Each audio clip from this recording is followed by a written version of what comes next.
Hi everyone, it's a real treat to be invited to speak at this year's Wuthering Bytes. Last September I had a great time catching up with friends here and taking a stroll around a place I didn't really know very well. And also a girl that I fancied liked some of the pictures that I took on Instagram, so it was definitely worth it. Thank you, Andrew and Tim, wherever you are. My name's Imran Ali. I've worked in and around emerging technologies for about 15 years in evil multinationals, venture-backed startups, R&D labs, and most recently arts and culture organisations. It's kind of fitting that we're here in Hebden Bridge today. I'm told it's the fourth funkiest town in Britain, the suicide capital of England, and surrounded by what Evan Davis recently described as the three suburbs of Manchester, Liverpool, and Leeds. That suicide capital thing, it's statistically not all of you are going to make it through this day, so just be careful.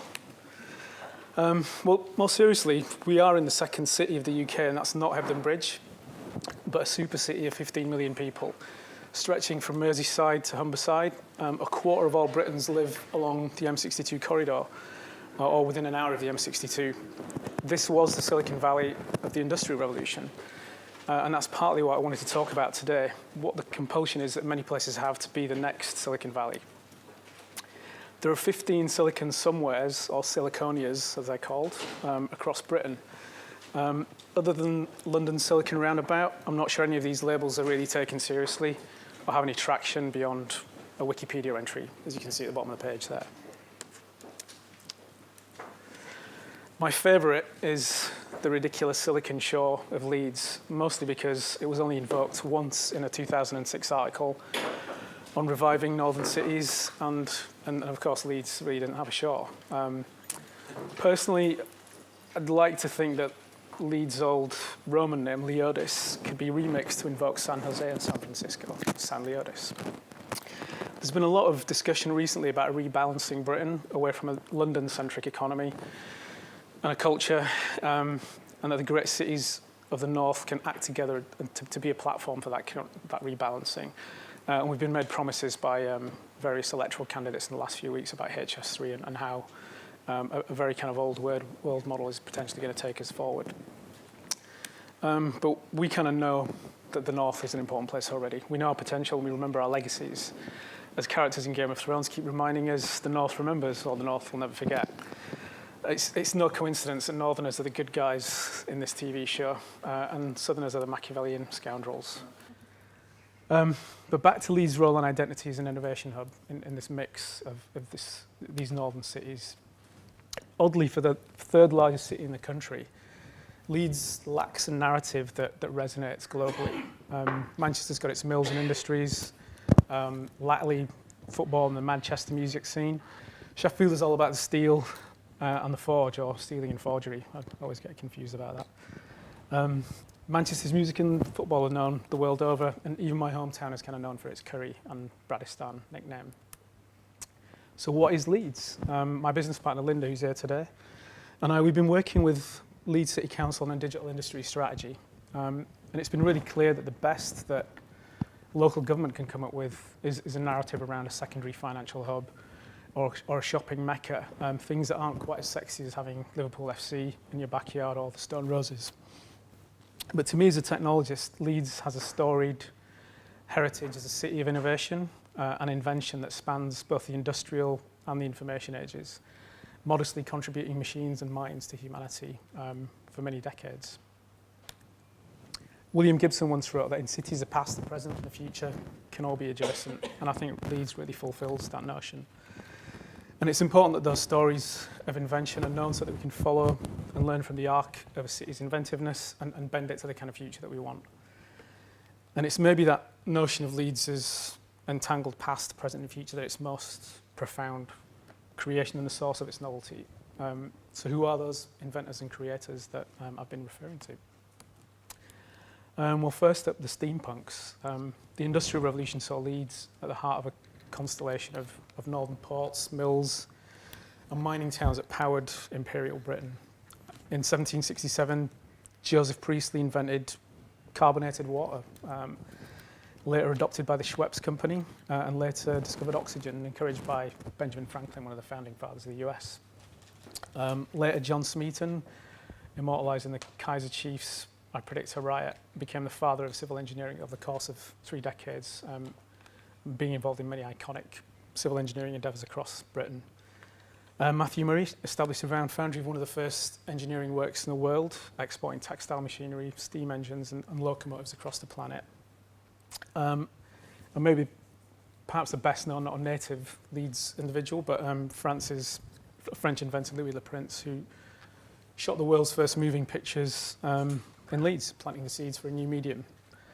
Actually, Stephen Johnson's invention of air is a really great account of the innovation culture that was around Leeds in the industrial era. And there's an interesting note in there somewhere about how coffee houses are really at the kind of centre of innovation, and he kind of counterbalances that with alcohol and caffeine being accelerants and decelerants of intellect. So I'm not quite sure how accurate that is, but it was an interesting observation nonetheless. A century later, the rise of personal computing brought with it the nascent UK video game scene, largely driven by solitary bedroom coders. Leeds was actually home to some of the first studio structures that began to professionalise the video games industry. And for a lot of my generation, our first experiences of video games came from companies like Micropower that were producing titles for the BBC microcomputer. More recently, the millennial period saw Leeds as the epicentre of the dot-com boom in Britain and the beginning of the internet era. By laying down the infrastructural backbone for a lot of for another new medium after cinema, the internet began to disrupt everything. Before it, and Leeds found itself directing 40% of the nation's internet traffic, and outside Britain too. Interestingly, many of the companies and innovations of that era were as much about business models and technology, and it's no surprise that multinationals like Orange France Telecom, BSkyB were actually snapping up lead startups like FreeServe, one of my previous employers. So now, a decade and a half into the new millennium, a combination of a post-crash age of austerity, shrinking government, smartphone proliferation, and general kind of digital disruption to a lot of industries has thrown up a kind of post-digital creative class, pretty much like everywhere else. It's what urban theorist Richard Florida called the Great Reset. So activists, bloggers, citizens, makers, and the maker belt are starting to see the city as a kind of remixable platform. And we're seeing new distributed institutions, networked institutions like co-working communities, hack spaces, and a very fluid freelance culture take root. And actually that's starting to infect larger monolithic institutions like local government and healthcare as well. And organisations like The Guardian come to Leeds to experiment with new models like the Beat Blogger publications. There's urban games like 2.8 Hours that use the city's networks, history and landscape to create new forms of mass entertainment. So what that tells me is that the narrative for Leeds, what I was referring to earlier, is that it's a city of invention and a city that thrives on synthesising and assembling the future from pieces of its past and other people's past too. Austerity and mobility have kind of driven this city to collaboration as many other British cities. And that seems to be happening in a limited way across a lot of very interesting sectors right now in Leeds. Music, technology, fashion, sport, publishing and healthcare. Not necessarily obvious connections to make, but there seems a very kind of horizontal connection of digital industries taking place.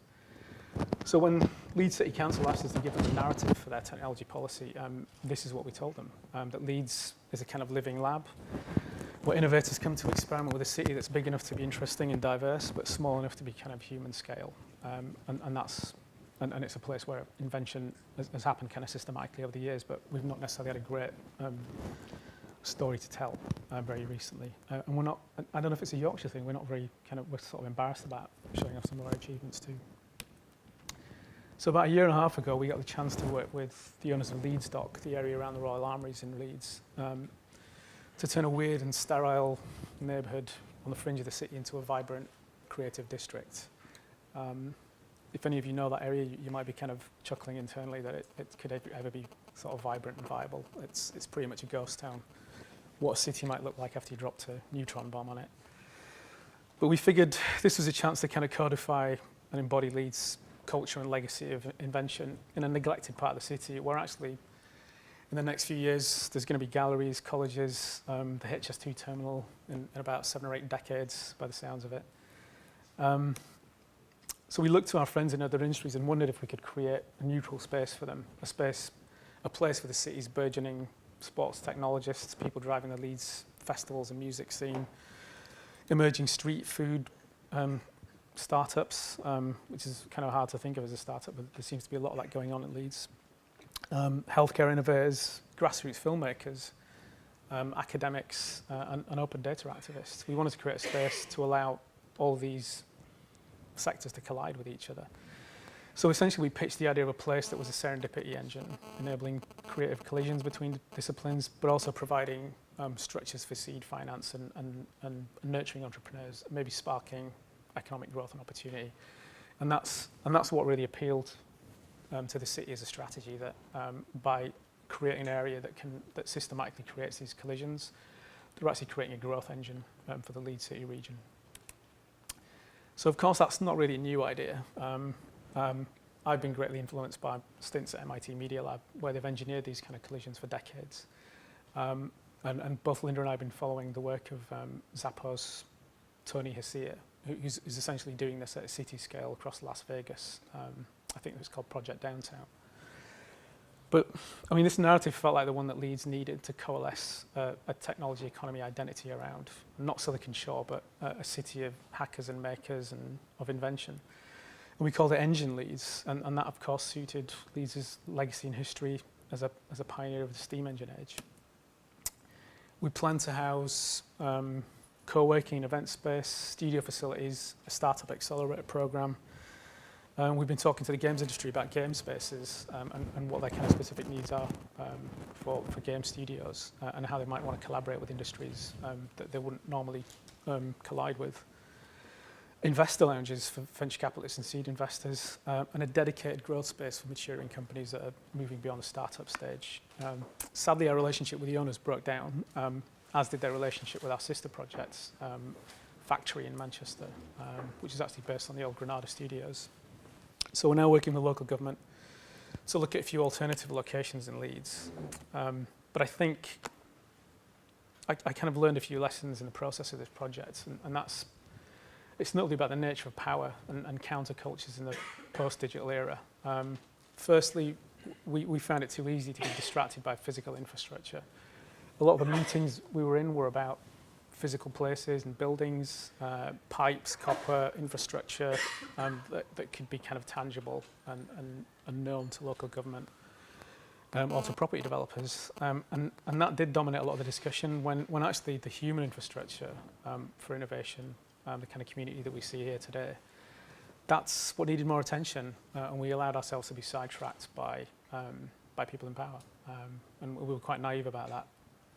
And secondly, we started to reflect also on why do we want our towns and cities to be Silicon Valleys or like Tech City in East London, when Silicon Valley is kind of becoming a byword for hyper gentrification and the peddlers of a sort of surveillance culture that some of us are becoming quite uncomfortable with. So it was useful for us to form an alternative narrative to that honours the place that we live, and also to sort of bend reality a little bit and play with some of the mythology around that. I love the kind of confidence that places like Manchester have in telling their story. Some of it really kind of bends the truth, but it's also, it allows them to have a certain confidence beyond their own city. And I think one of the key lessons that we learn from all this is that all of those narratives and stories need somewhere to live and to be told and retold to build support. And Leeds has weak mainstream media and almost no industry media that we could use to curate our positions and to kind of build support around ideas. It was all down to kind of personal networks rather than media platforms. And I guess from a personal perspective, I've always kind of seen the internet as a disruptive, democratizing, countercultural force that diffused power. And then being up close to power and local government, I found that a lot of our ideas are being co-opted by property owners, by government officials, and a lot of the time unintentionally, not without any malice. But it meant that the kind of energy and unities of the conversations that we were having would slowly kind of dissipate into power structures, and we couldn't really do anything with that. So it wasn't really enough for us to engage with power, and I think for a lot of us in this industry, it's maybe time that we assume power in order to get the kind of changes that we want. We were accused by some of lacking coherence and leadership in the course of doing this project. And I sort of felt like there was a reluctance to assume power in order to do that. But then I think of people like Lee Strather, the former founder of PlusNet, who's now on the board of Sheffield City Region. And clearly, you know, issues in the technology industry were important enough for him to kind of seek out a political platform to make those changes. And then in other places like Manchester, you guys got guys like Tim Dobson who've you know, run election platforms for the Pirate Party. So they're great examples of technology people taking and assuming political power.